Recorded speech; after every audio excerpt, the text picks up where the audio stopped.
Okay, good morning students. We are going to now discuss about the angular measuring instrument. This is a sine bar. Sine bar is one of the angular measuring instrument as you studied in the engineering metrology. Okay, this sine bar is nothing but it is used by formula of the sine theta. Okay, that's why the name has came to the sine bar. By using the sine bar, you can measure up to 60 degrees accurate angles. After 60 degrees, the angles which you are going to measure are not that much accurate. Okay. Generally, the sine bar is having a metal bar which is having a holes inside this one. These holes are used to avoid the weight of this equipment. Okay, the distance between the two rollers gives the length of the sine bar. Never measure this length of the sine bar as a either ends, but you have to measure the length of the sine bars between the two rollers. Okay, that is the length of the sine bar. You have to remember that one. So, anybody asks what is the length of sine bar means, it is not end distance, but it is the distance between the two lengths of the rollers, center distance of the rollers.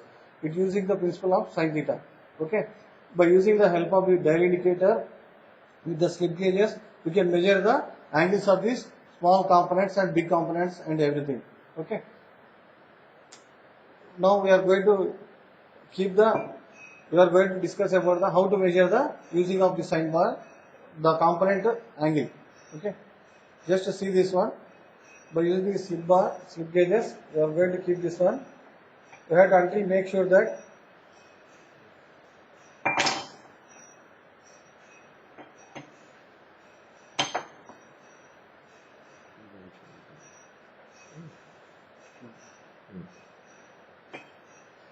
the working principle of this one is the working principle is here sine theta, nothing but opposite side by hypotenuse. Opposite side is nothing but height of the slip gauges.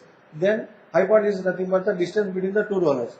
By using this small component, you have to keep the small component which are going to measure the angle of this component. You have to keep it on the sine bar. Then you have to make sure that by changing the length of this slip gauges, there is no reading on the dial gauge. You have to make sure that this whatever the object you are going to measure, this angle should be parallel to the surface plate.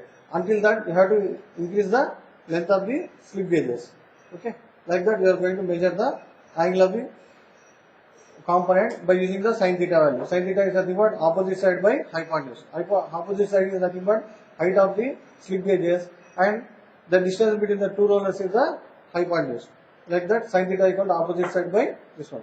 Okay. We go through this one.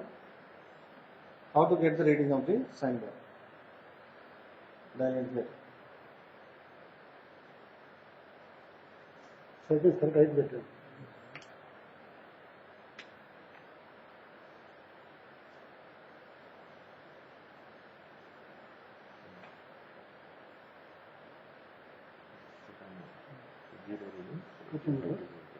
Okay. Like that, you have to set the dial indicator by with some initial pressure, 0 reading.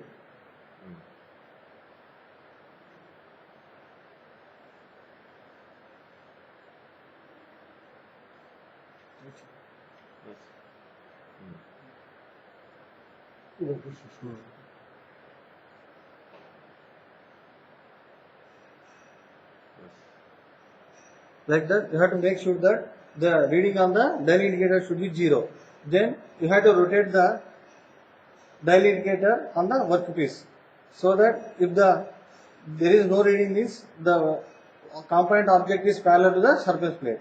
Okay, I have to slowly rotate this one to get the 0 reading on the dial indicator.